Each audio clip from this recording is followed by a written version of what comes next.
Hello students, स्वागत है आप सभी का बीएससी प्रो क्लासेस पे। मैं हूं आपका केमिस्ट्री का लेक्चरर मनीष करदम। तो बीएससी थर्ड ईयर में जैसे कि बात करें इनऑर्गेनिक केमिस्ट्री जो हमारी चल रही है, उसमें जो सेकंड यूनिट है हम स्टार्ट कर चुके हैं, है ना। सेकंड यूनिट स्टार्ट कर दी है। संयोजकताबद्ध सिद्धांत की सीमाएं व कमियां भी हम अध्ययन कर चुके थे। ओके, अब हम इसमें देखते हैं आगे। आगे अब हम देखेंगे क्रिस्टल फील्ड सिद्धांत। क्रिस्टल फील्ड, बात करें क्रिस्टल क्षेत्र सिद्धांत, CFT।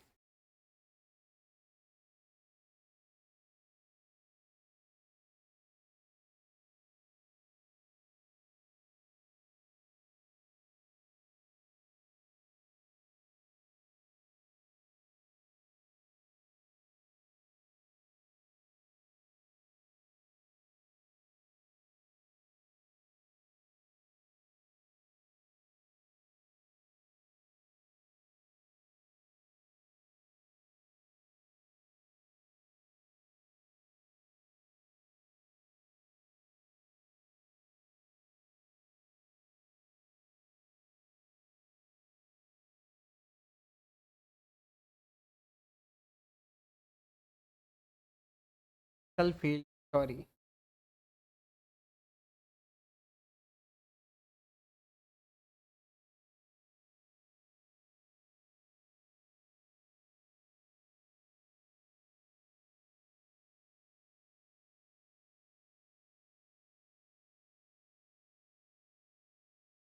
यहाँ पे देखिए, क्रिस्टल क्षेत्र सिद्धांत जिसे हम क्या कहते हैं, CFT शॉर्ट में, टी के नाम से भी इसे जाना जाता है। पहली बात करें, इसमें हम देख चुके थे कि इस सिद्धांत का जो अनुप्रयोग है सर्वप्रथम क्रिस्टल ठोसों पर किया गया था, इसलिए हम इससे क्रिस्टल सिद्धांत करते हैं। अब इसमें हम पढ़ेंगे इस सिद्धांत के मुख्य बिंदु। ठीक है।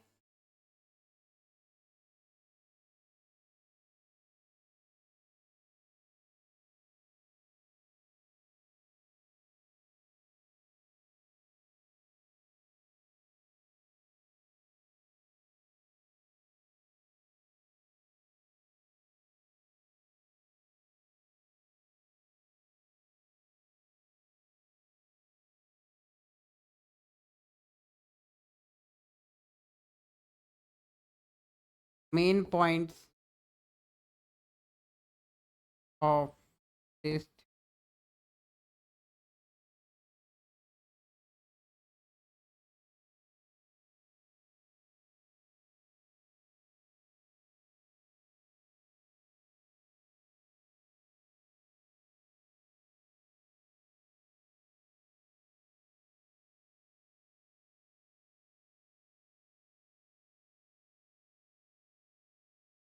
तो पहला पॉइंट हम देखते हैं, देखिए कि इस सिद्धांत के अनुसार क्या क्या था, धातु व लिगैंड बंध को 100% क्या होता है, आयनिक होता है, ये माना गया। नेक्स्ट पेज से स्टार्ट करते हैं। इस सिद्धांत के अनुसार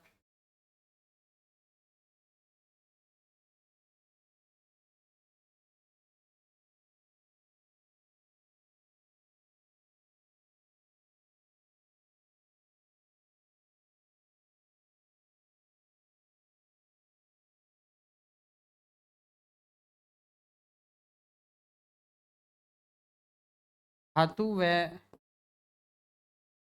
लिगैंड बंध 100% कैसे होते हैं, आयनिक होते।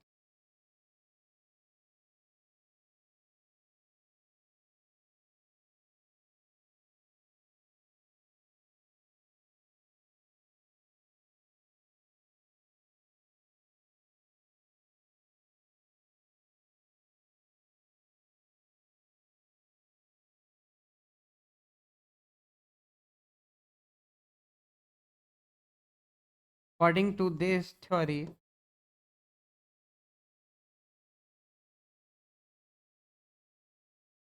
Metal ligand bonding, metal ligand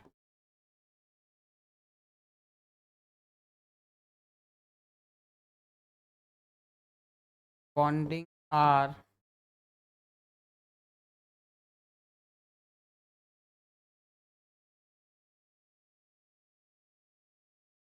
100% आयनिक।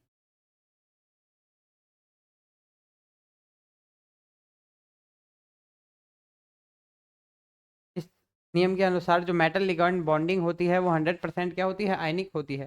गुड इवनिंग गसलशंत। देखिए अब बात करें, इसमें जो धातु व लिगैंड को बिंदु आवेश के रूप में क्या है माना गया है, जिनके मध्य प्रबल स्थिर वैद्युत आकर्षण बल उपस्थित होते हैं।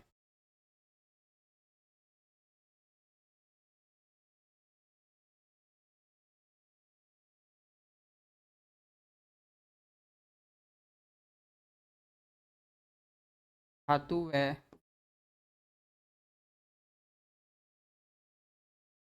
लिगैंड को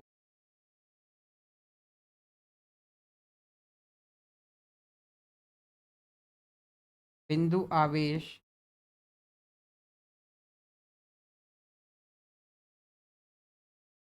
में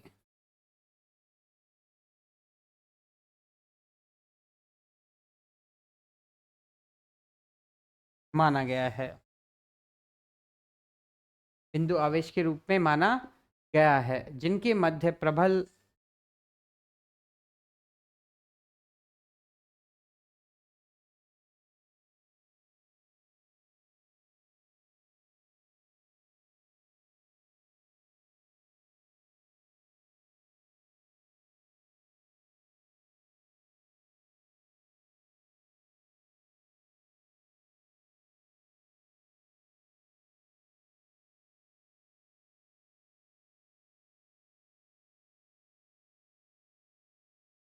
बल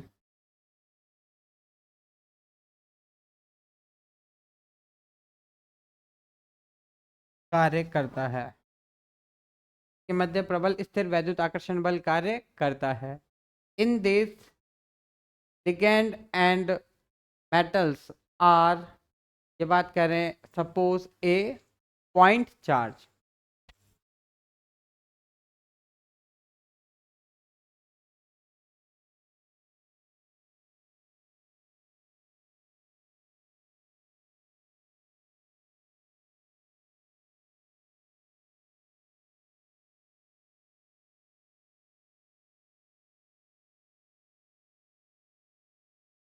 and metals are as a point charge रूप में होते हैं, एज ए पॉइंट चार्ज बिंदु आवेश के रूप में होते हैं, और इनके मध्य क्या होता है, प्रबल स्थिर वैद्युत आकर्षण बल होता है। And between them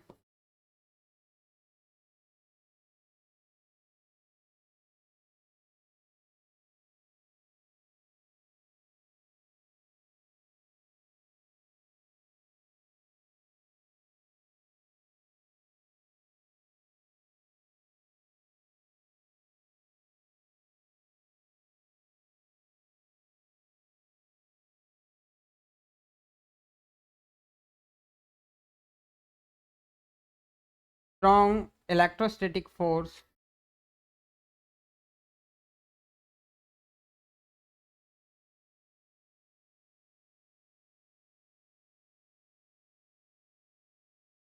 are present in which, बात करें between them, electro strong electrostatic force are present, जिनके मध्य प्रबल स्थिर वैद्युत आकर्षण बल होता है। तो ये तो था फर्स्ट पॉइंट। सेकंड पॉइंट देखते हैं।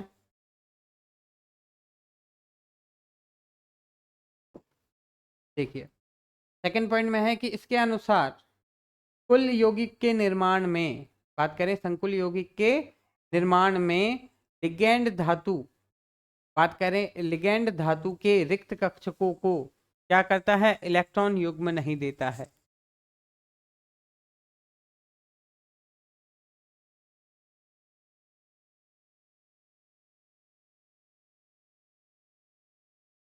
के अनुसार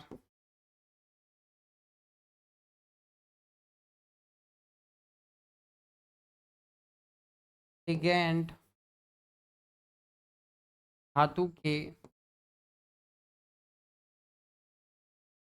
रिक्त कक्षकों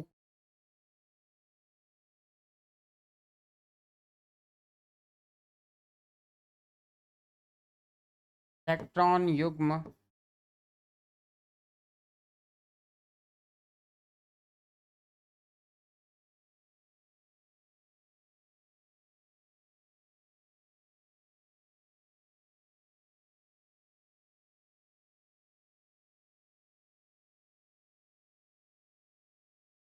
according to this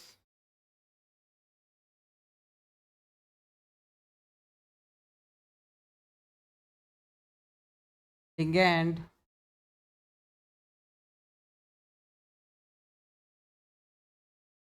does not give electron pair to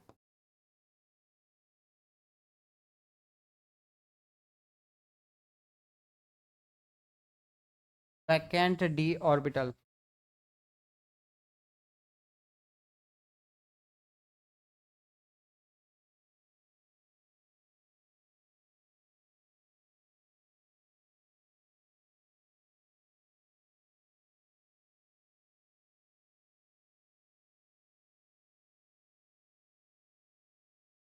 Okay? अब इसमें देखो, अर्थात धातु व लिगैंड के कक्षकों के मध्य क्या नहीं होता, कोई अतिव्यापन नहीं होता है।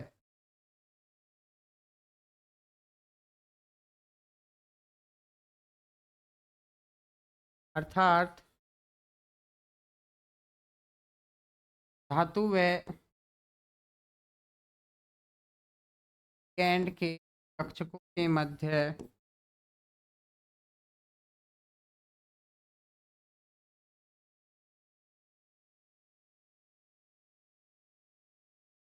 कोई अतिव्यापन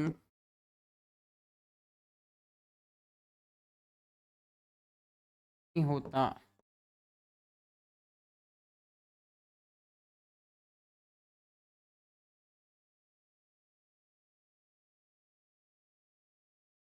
means there is no overlapping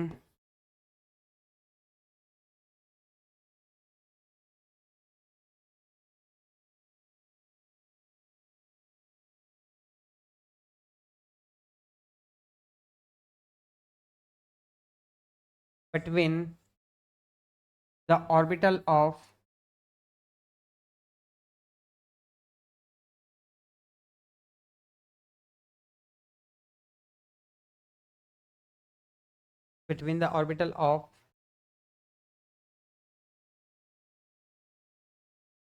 metal and ligand, between the orbital of metal and ligand। अब बात करें अतः धातु व लिगैंड के बंध में, धातु लिगैंड जो बंध होता है में सहसंयोजक गुण नहीं होते हैं।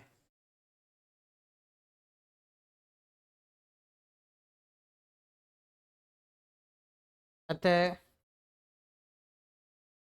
धातु लिगैंड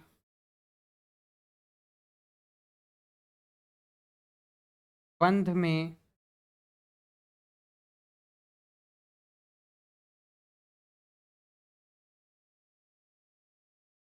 सहसंयोजक गुण नहीं होते।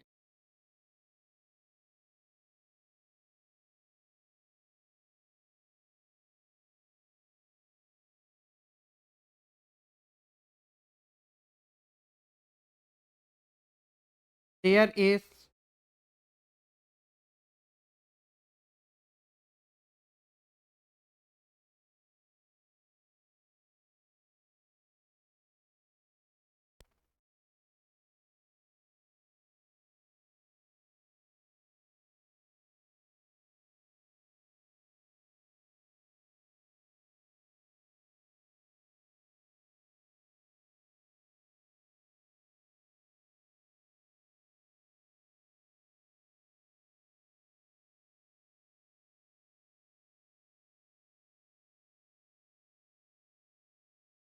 ओके, तो there is no covalent character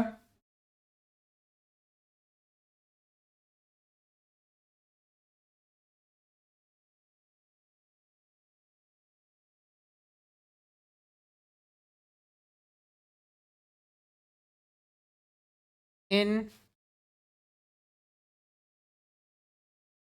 metal ligand bond.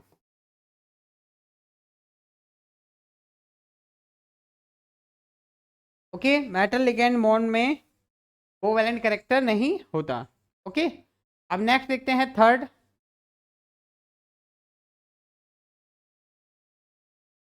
देखिए, इसको मैं डायग्रामेटिकली आपको समझाता हूँ। ये जो बात करें, पांचों डी कक्षक होते हैं, ठीक है ना। इसमें जो धातु परमाणु के या आयन के जो पांचों डी कक्षक होते हैं, उनमें एनर्जी या ऊर्जा क्या होती है, समान होती है, जिन्हें समभ्रंश डी कक्षक कहते हैं। ओके,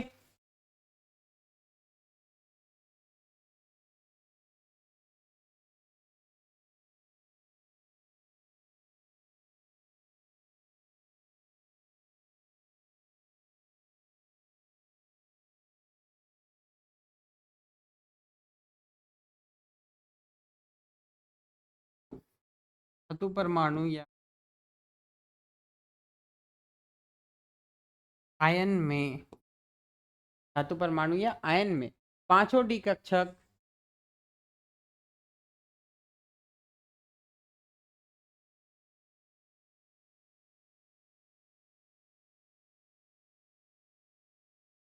समान ऊर्जा वाले होते हैं।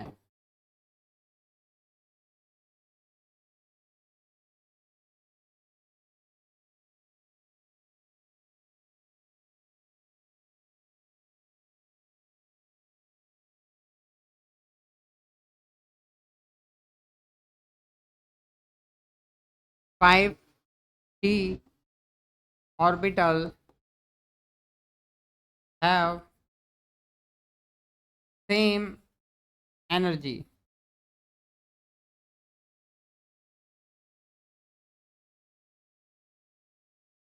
same energy in metal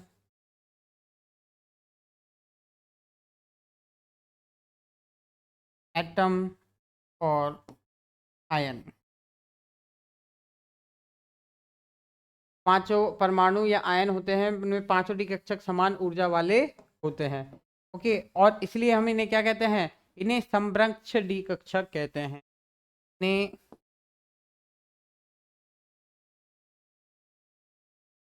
समभ्रंश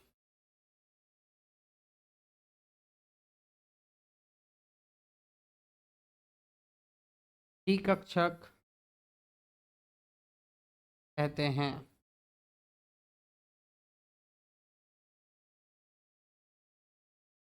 is called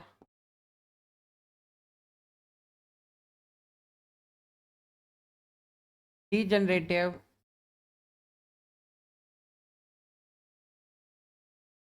d orbital।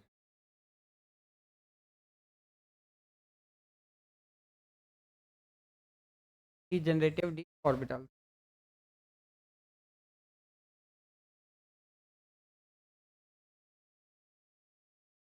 आगे देखिए,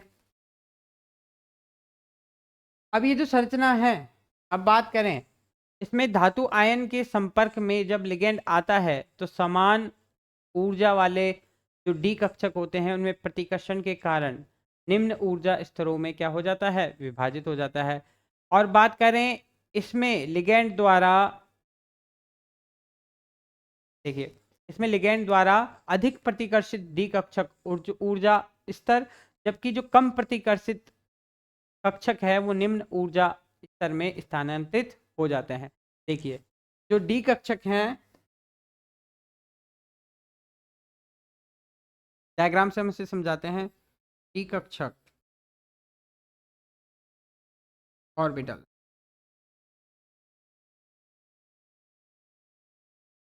ठीक है। और जब इनमें क्या होता है, प्रतिकर्षण के, प्रतिकर्षण से या रिपल्शन से,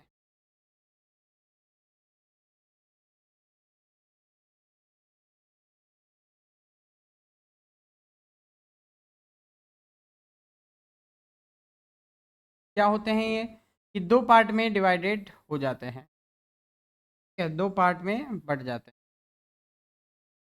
अगर प्रतिकर्षण क्या हुआ हो, प्रतिकर्षण हो कम, ओके, प्रतिकर्षण अगर कम हो,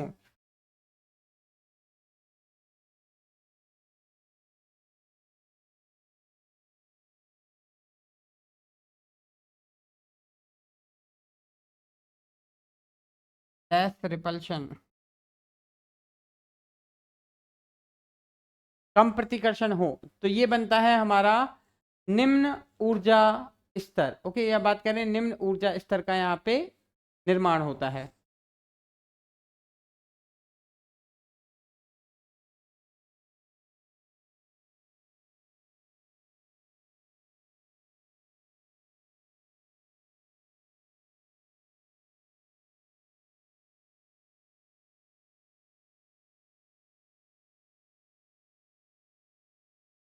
लो एनर्जी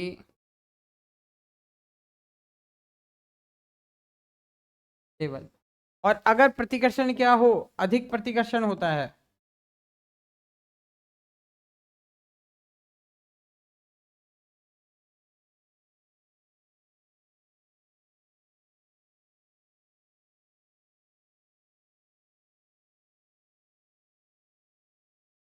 हाई रिपल्शन होता है, तो ये हमारा कन्वर्ट हो जाता है उच्च ऊर्जा स्तर में। किसमें? उच्च ऊर्जा स्तर में।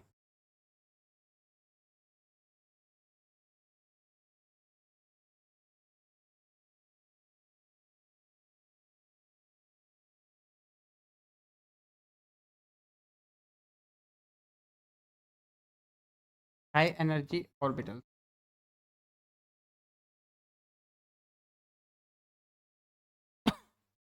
इसमें कन्वर्ट हो जाता है हाई एनर्जी ऑर्बिटल्स में। और इस प्रकार का जो डी कक्षकों का विभाजन है उसे क्रिस्टल क्षेत्र विपाटन कहते हैं।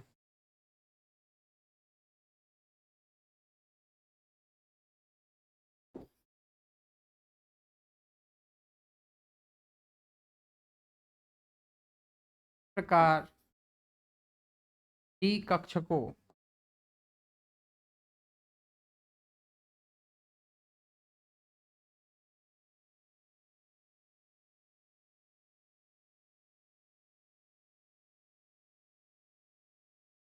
विभाजन को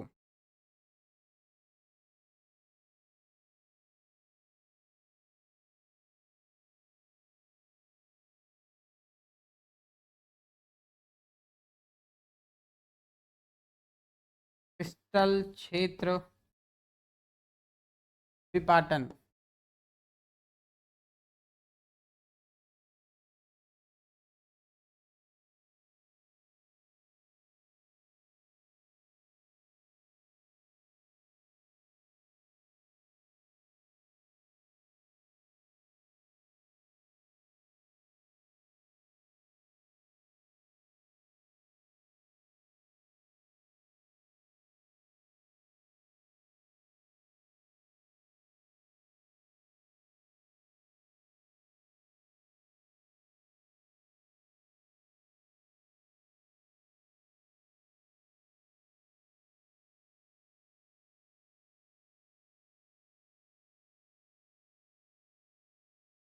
separating like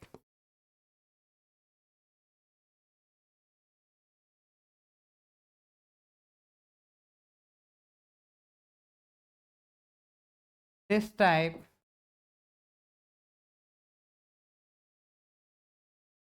of the orbital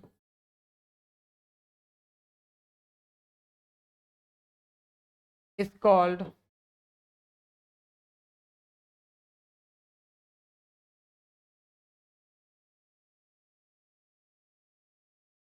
orbital field splitting।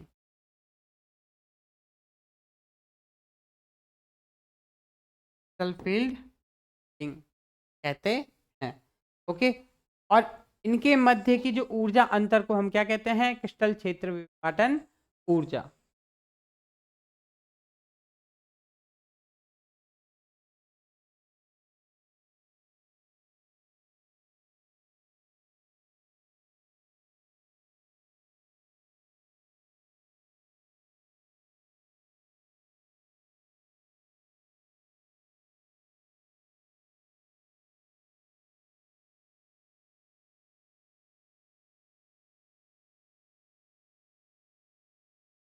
ऊर्जा अंतर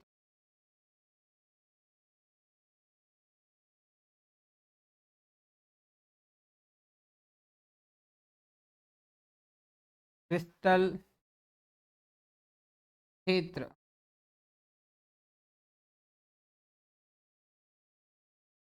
विपाटन ऊर्जा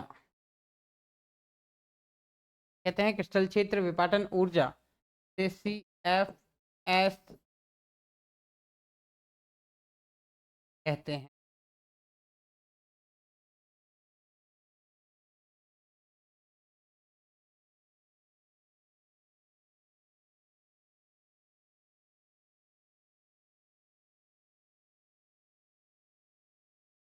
द एनर्जी सा आगे कर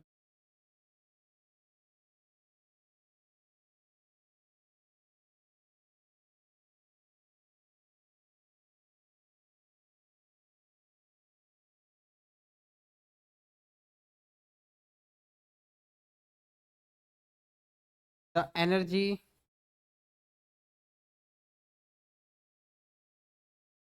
डिफरेंस कॉल्ड क्रिस्टल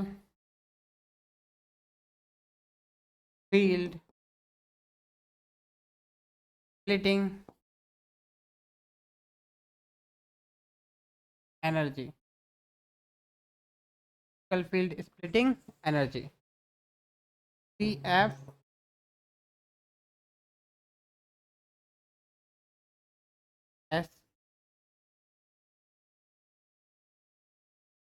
के CFSE कई बार पूछा गया है।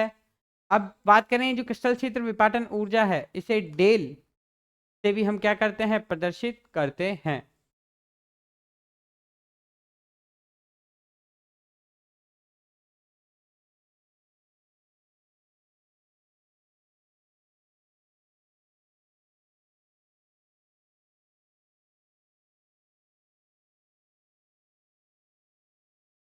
और अब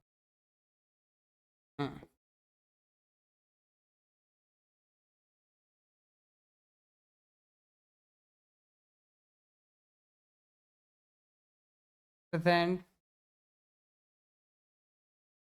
बाय, किससे रिप्रेजेंट करते हैं, it is represent by del, del द्वारा प्रदर्शित करते हैं। आगे देखते हैं, देखिए इन कक्षकों में जो इलेक्ट्रॉनों का पुनर्वितरण है कि वो होता है हुंडी के नियमानुसार।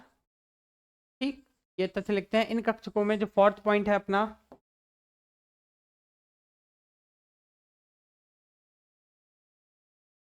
इन कक्षकों में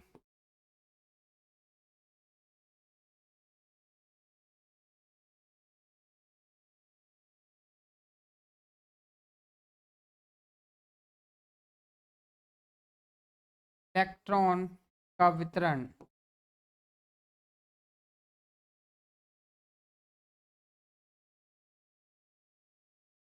हुंडी के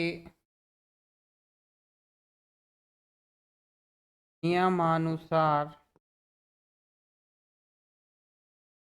होता है।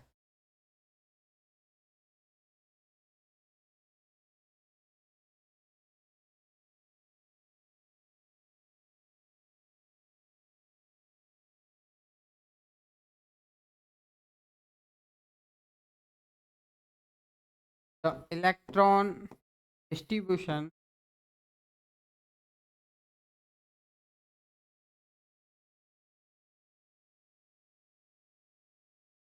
is orbital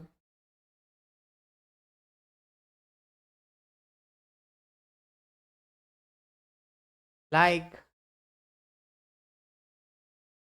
orbitals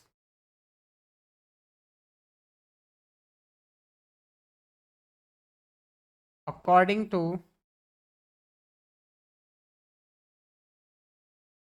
Hund's law।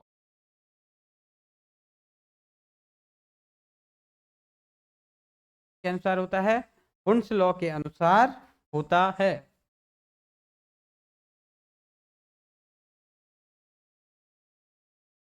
Next point देखते हैं। अब इनमें अधिकांश इलेक्ट्रॉन हैं जो निम्न ऊर्जा के डिक्ट कक्षकों में भरे जाते हैं। ओके, इसमें अधिकांश जो इलेक्ट्रॉन होते हैं, देखिए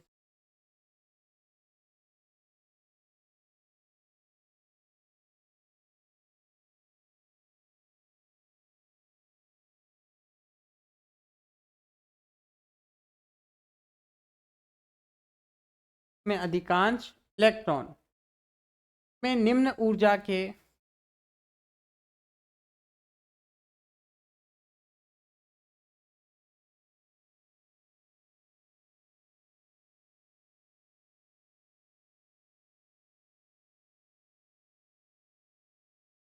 डी कक्षकों में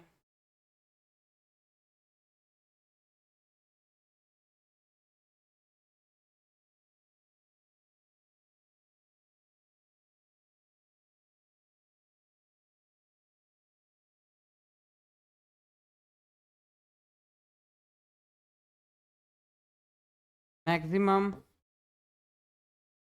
electrons are fill in low energy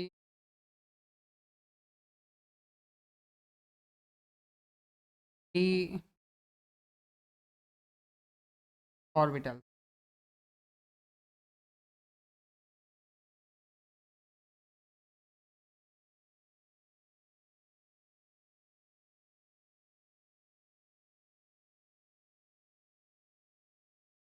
low energy d orbitals. Okay, जो एनर्जी डी ऑर्बिटल में भरे जाते हैं। अब इसके परिणाम स्वरूप बात क्या करें तो परिणाम स्वरूप ऊर्जा की कुछ मात्रा है जो मुक्त होती है, में ऊर्जा की कुछ मात्रा मुक्त होती है।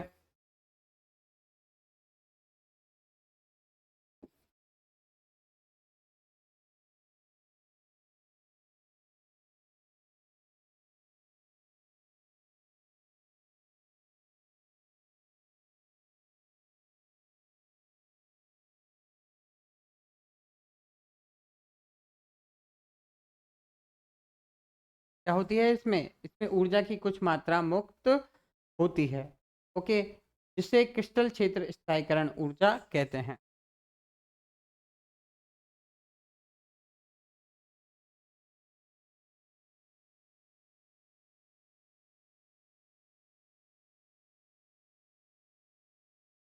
क्षेत्र स्थायीकरण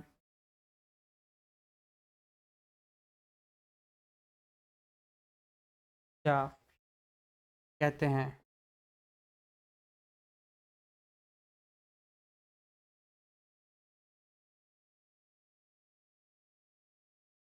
the amount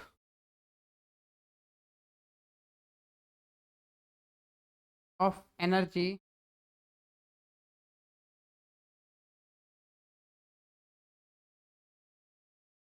release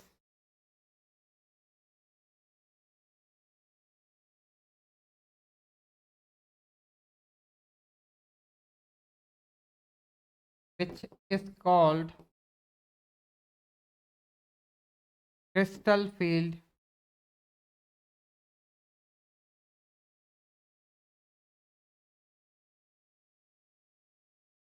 stabilizing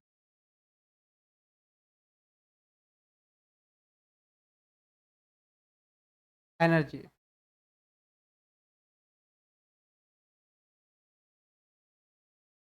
F S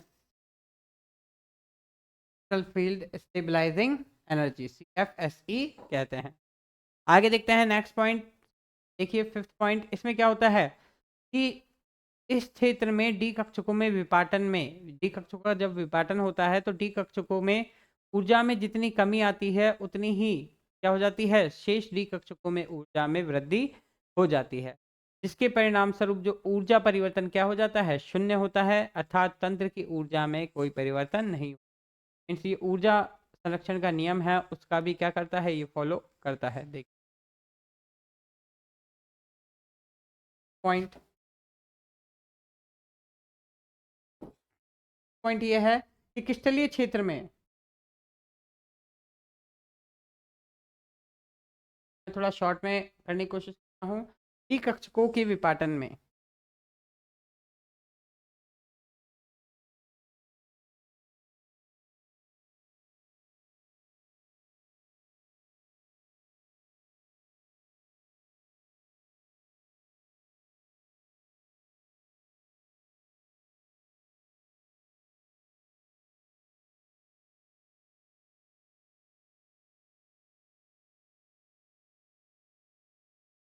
splitting in D orbitals के डी कक्षकों के विपाटन में क्या होगा, इसमें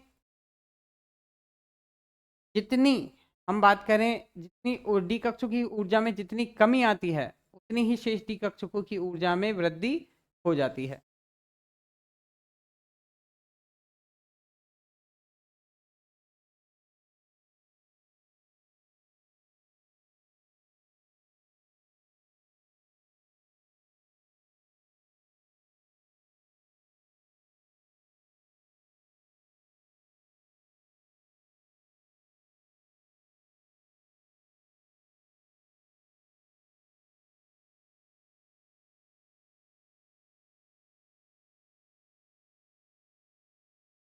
कमी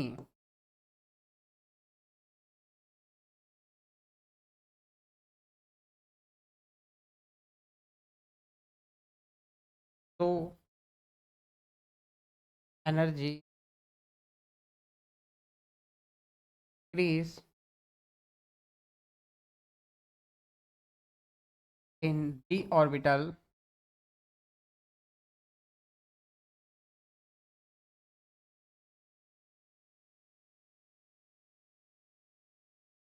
इतनी शेष डी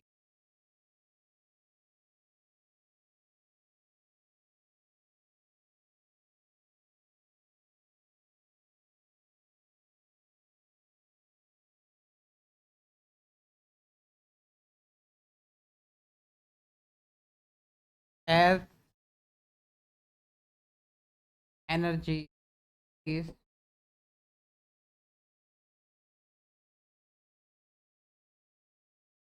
रेस्ट ऑर्बिटल के as energy increase in rest d orbital means energy change of system is zero,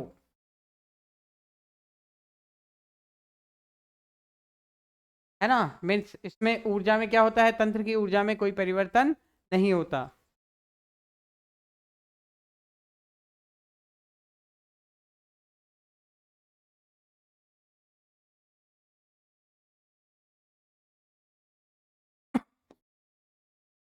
ऊर्जा में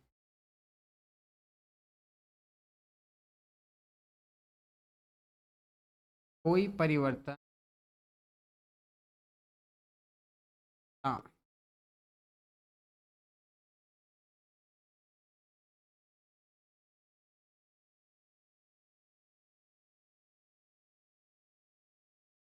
there is no change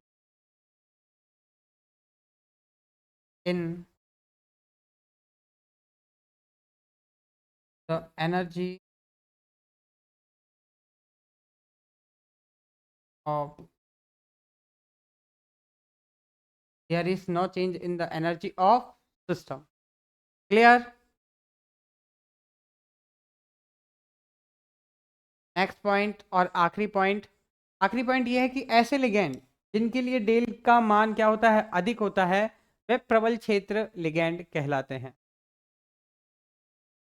point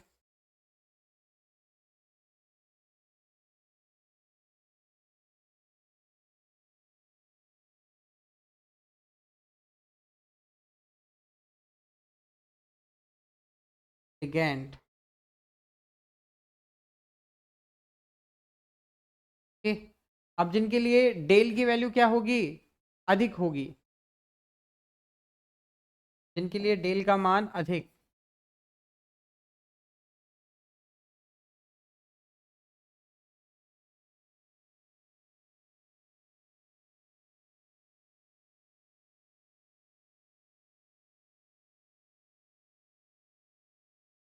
और एक होंगे जिनके लिए डेल का मान क्या होगा?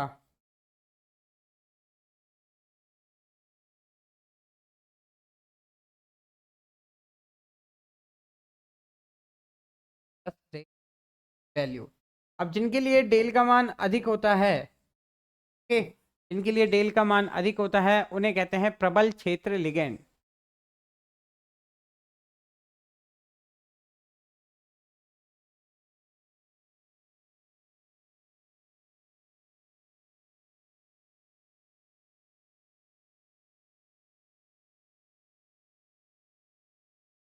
Strong field ligand.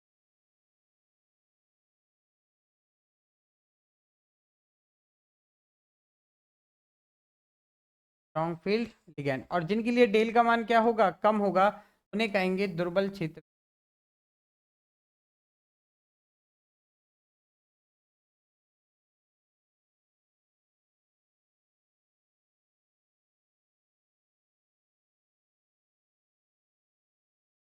ठीक।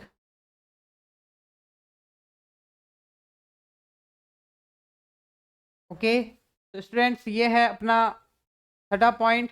इसमें क्रिस्टल फील्ड थ्योरी है, उसके कुछ सिद्धांतों के बारे में हमने यहाँ पे वर्गीकरण किया है पूरा, किस प्रकार से ये सिद्धांत है होते हैं, किस प्रकार से इनका वर्गीकरण हम करते हैं। तो स्टूडेंट्स ये थे इसके गुण, या फिर बात करें प्रॉपर्टीज, मुख्य बिंदु सीएफटी के। अब हम इसके जो अष्टफलकीय और चतुष्फलकीय प्रकार देखेंगे, वो हम पढ़ेंगे नेक्स्ट क्लास में। तो स्टूडेंट्स इसी प्रकार से क्लास में लाइव बने रहने के लिए बहुत बहुत धन्यवाद आप सभी का। मिलते हैं नेक्स्ट क्लास में नेक्स्ट टॉपिक के साथ।